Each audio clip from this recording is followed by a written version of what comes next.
자녀를 하나님께 드립니다. 할렐루야. 5월은 가정의 달입니다. 5월 첫 주 어린이 주일입니다. 오늘은 우리 실로암 각 가정에 주신 자녀들 위에 하나님의 뜻이 드러나고 세상에 빛을 비치고 맛을 내는 하나님의 자랑이 되는 자녀들 다 되시기를 예수님의 이름으로 축원드립니다. 처음에 부부가 결혼을 하면 부부의 행복을 위해서 살아갑니다. 그러다가 자녀가 태어나면 부부의 중심에서 이제 모든 것이 자녀의 중심으로 움직입니다. 일을 해도 음식을 먹어도 이사를 가도 모든 것이 자녀 중심에 다 맞추어지고, 이를 위해서 부모는 열심히 일하고 자녀를 위해서 내일을 준비하고 자녀들의 미래를 준비하며 삽니다.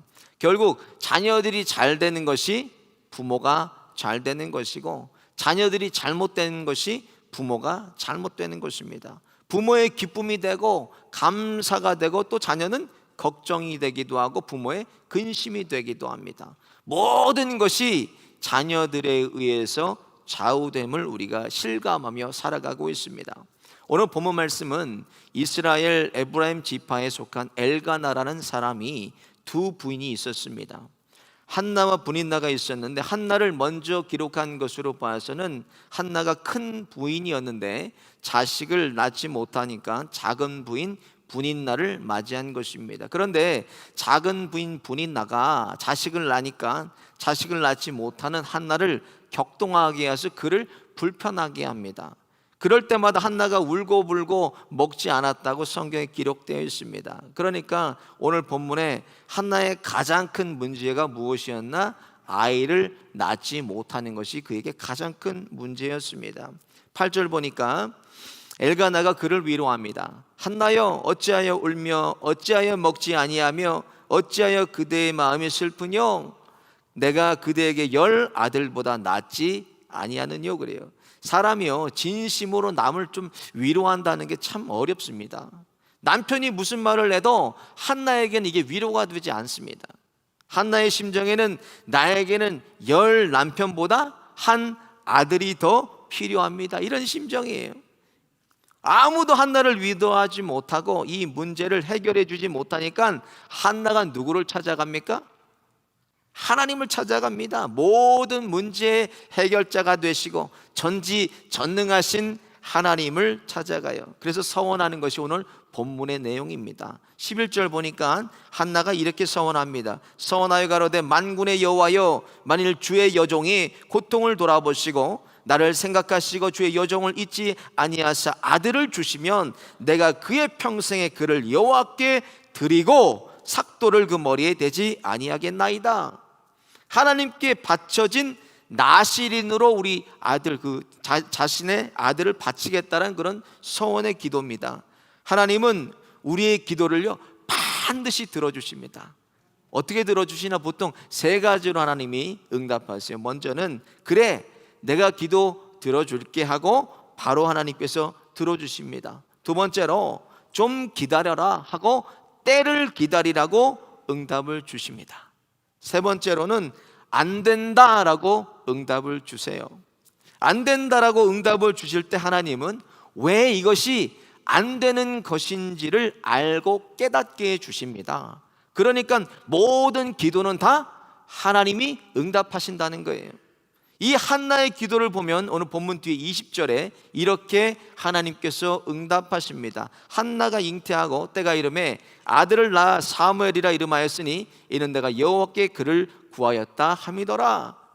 오늘 본문에 하나님께서 한나의 문제, 한나의 그 기도에 응답해 주셔서 아들 사무엘을 주셨습니다. 근데요 18절을 보니까 어떻게 기록되어 있나? 얼굴에 수색이 없으니라 그랬어요. 아들을 주시기 전에 어떤 응답을 먼저 주셨다는 거예요? 얼굴에 걱정이 사라졌다는 것입니다. 그래서 마음의 평안을 주셨다는 것이 기도의 응답이라는 거예요. 그래서 우리가 기도한다면 어디까지 기도해야 되나? 마음의 평안을 주실 때까지 기도해야 된다는 거예요. 그게 하나님의 응답입니다. 기도의 응답으로 오늘 아들을 주셨는데 모든 부모에게 자녀들은 다 소중합니다. 그런데 서원한 대로 아들을 한나가 하나님께 바칩니다. 오늘 본문 뒤 24절을 보니까 젖을 뗀 후에 아들을 데리고 엘리 제사장에게 갑니다. 아이들이 언제가 제일 이뻐요? 아이들이 젖을 뗄 때가 가장 이쁩니다. 엄마에게 얼마나 귀하고 사랑스러운 아들이겠습니까? 그런데 그 아들을 하나님께 드려요. 어떻게? 28절 보면 이렇게 기록되어 있습니다. 여호와께 드리되 그의 평생을 여호와께 드리나이다. 일부를 드린 것이 아니라 그 아들의 전부를 다 하나님께 바쳤다는 거예요. 그 귀하고 소중하고 사랑하는 아들을 가장 귀하고 소중하고 사랑하며 키우는 방법이 무엇이라는 것입니까? 가장 사랑하는 분에게 자녀를 맡기면 된다는 거예요. 저도 부모지만 제가 가끔 착각하는 것이 있어요. 뭘 착각하나? 엄마가, 아빠가 너를 세상에서 가장 사랑한다. 잠시 착각해요. 그런데 나보다 더 우리 자녀를 사랑하시고, 나보다 우리 저 자녀를 기뻐하시고, 또 자녀의 모든 관심을 가지고 계신 분이 누구시라는 거예요? 하나님입니다. 하나님. 우리보다 더 하나님이 우리 자녀를 사랑하세요. 그리고 가장 확실하고 가장 안전한 누구에게 우리 자녀를 맡겨야 되겠습니까? 하나님에게 맡겨야 돼요. 하나님에게. 저를 찾아오시는 많은 분들이요, 자녀에 대한 기도를 부탁하시면서 늘 그런 말씀하세요. 목사님, 애들이 이렇게 됐으면 저렇게 됐으면 좋겠는데 애들이 통 제 말을 듣지를 않습니다. 아이들이 부모에 순종하는 아이들 되도록 기도해 주세요. 그런데요, 말씀을 잘 들어보면 자녀가 누구의 말을 안 듣는다는 거예요? 자기 부모의 말을 안 듣는다는 거예요. 자녀들이 부모의 말을 들어야 되겠습니까? 하나님의 말씀을 들어야 되겠습니까? 우리 자녀라고 생각하기 때문에 내 말을 안 듣는다는 거예요. 그러니까 내 마음대로, 내 뜻대로 내가 무언가를 해보려고 하고, 내가 우리 자녀를 만들려고 하고, 그냥 손을 걷어붙이고 몽둥이를 들고 그냥 심지어는 아이들에게 손까지 대요. 그러고 나서는 아이들한테 그럽니다. Don't tell your teacher, mommy go to jail. 학교에 가면 선생님한테 얘기하지 말라는 거예요. mommy go to jail 한다고. 웃는 거 보니까 여기도 아이들이 그런 경험이 있는 것 같아요.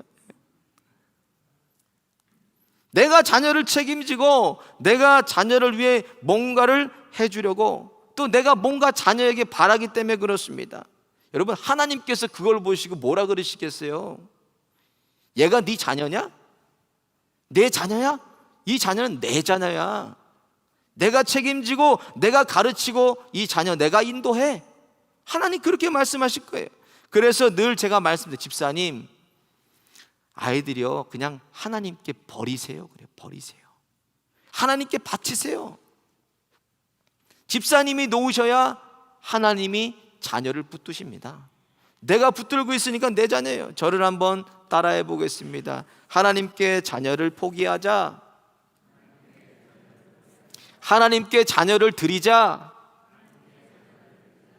어떻게 한나가 그 귀하고 소중한 아들을 하나님께 바칠 수 있었을까? 이것은 한나의 믿음이 얼마나 바르고 얼마나 확실하게 하나님 앞에 서 있는지를 보여주고 있습니다. 무엇을 한나가 인정한 겁니까? 하나님의 주권을 인정한 것입니다. 하나님의 주권, 천지 만물을 다 주관하시고 이 세상의 모든 것을 하나님의 뜻대로 만들어 가시고 주관하시는 분이 하나님이심을 인정할 때 우리가 자녀를 하나님께 맡길 수가 있고 자녀를 하나님께 드릴 수가 있는 것입니다. 그래서 내 자녀가 아니라 사무엘은 하나님의 자녀였던 거예요. 그래서 하나님께 드립니다. 이 믿음의 한나의 믿음의 고백이에요. 반면에 엘리 제사장이 누구입니까? 성경에 유일하게 앉아서 시작해서 앉아서 끝나는 제사장이 엘리 제사장이에요. 어디에도 무릎 꿇고 기도했다라는 말이 없습니다. 제사장으로 실패했지만 부모로서도 실패하고 건달 같은 아들 둘이 전쟁에서 죽고 하나님의 법궤를 빼앗겠다는 얘기를 듣고 앉은 자리에서 넘어져서 목이 부러져서 죽습니다. 어디에도 그가 기도했다는 얘기가 없어요. 그런데 이 실패한 제사장, 실패한 부모에게 자신의 가장 소중하고 귀한 우리 아들을, 자녀를 맡길 수 있겠습니까? 근데요, 한나는 제사장을 본 것이 아니라 한나는 누굴 봤습니까? 하나님을 봤습니다. 아무리 우리 자녀가 세상적으로 성공하고 세상에 깜짝 놀랄 만큼 출세를 했어도 하나님을 모르면 아무것도 아닙니다. 불행한 인생, 저주받은 인생이에요. 그 하나님을 아는 사람은 철저한 주권의식을 가지고 살기 때문에 모든 것이 무엇임을 안다는 거예요. 하나님의 은혜임을 안다라는 거예요.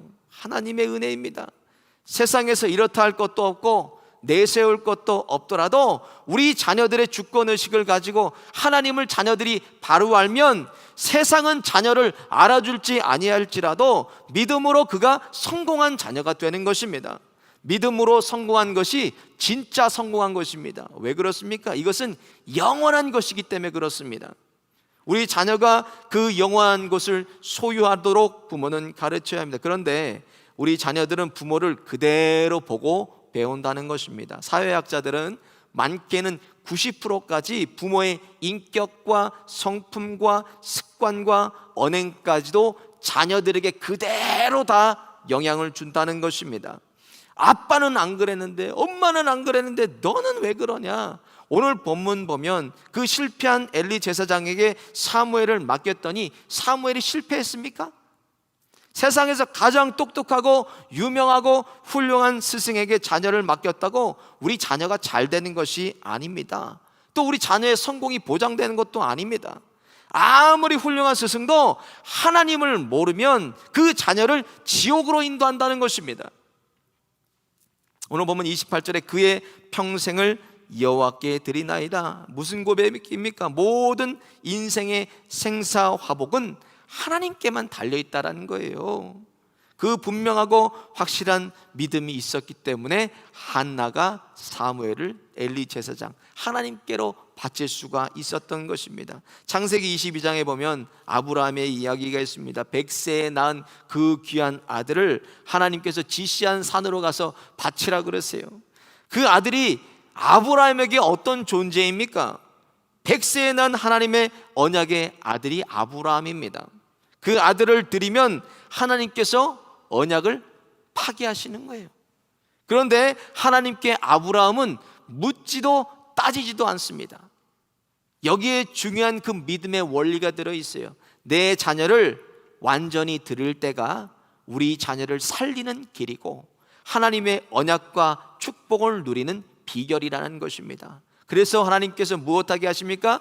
자녀를 하나님께 포기하고 자녀를 하나님께 내려놓기를 원하신다는 거예요. 이것은 자녀가 잘 되는 비결일 뿐만 아니라 부모도 잘 되는 비결입니다. 그래서 시편 127편 1절에 여호와께서 집을 세우지 아니하시면 세우는 자의 수고가 헛되며 여호와께서 성을 지키지 아니하시면 파수꾼의 경성함이 허사로다 그랬습니다. 하나님께서 우리 자녀들을 만들어주지 않으시면, 하나님께서 우리 자녀들을 책임지지 아니하신다면 부모의 수고가 헛되다는 거예요. 하나님 내 자녀를 지켜주지 아니하시면 부모의 보호도 허사라는 것입니다. 그래서 계속 말씀드리는 것이지만 신앙생활은요 기적의 연속입니다. 왜? 내가 사는 것이 아니요 내 안에 예수께서 나를 살아주시는 거예요. 광야 이스라엘 백성을 보면 기적이 아닌 것이 없습니다. 그들에게 기적이 상식이 되니까 그들이 어땠어요? 기적이 기적인 줄을 알지를 못합니다. 그래서 결국 모세의 세대는 다 광야에서 40년 동안 죽고 맙니다. 그런데 모든 것이 기적의 연속임을 깨닫고 하나님의 살아주심을 고백하는 믿음의 사람들은 다 축복의 땅 가나안을 다 들어가게 됩니다. 우리의 삶도 마찬가지입니다. 내 삶도 내 뜻대로 내 맘대로 살아간다면 그것은 기적이 아닙니다. 왜? 내가 하는 것이기 때문에 그렇습니다. 내가 내 삶을 내 뜻대로 내 맘대로 살아간다면 그것은 기적이 아니에요. 내 뜻대로 사는 거니까. 그러나 모든 삶 속에서 하나님이 주인 되셔서 나를 살아주시고 내가 믿고 그분을 인정하고 시인하며 살아갈 때는 그것이 기적이 됩니다. 왜? 내가 사는 것이 아니요 내 안에 오직 그리스도께서 사신 것이기 때문에 그렇습니다. 하나님이 나를 살아주시니까 내가 한 것이 아무것도 없는 거예요. 모든 것이 다 하나님의 은혜입니다. 우리의 일상도 믿음의 눈으로 보지 않으면 그것은 그냥 평범한 일상일 뿐입니다. 그러나 우리가 믿음의 눈으로 그것을 바라본다면 아침부터 저녁까지 매일매일 1년 365일 우리의 일생이 평범한 일상이 아니라 모든 것이 기적이 되고 모든 것이 하나님의 은혜가 됩니다. 오늘도 믿음의 눈으로 우리 자녀들을 나보다 더 사랑하셔서 지금도 품으시고 지금도 지키시고 인도하시는 하나님께 온전하게 드림으로 우리 자녀를 살아주시는 기적을 날마다 누리고 맛보고 경험하시는 저와 여러분 되시기를 예수님의 이름으로 축원드립니다.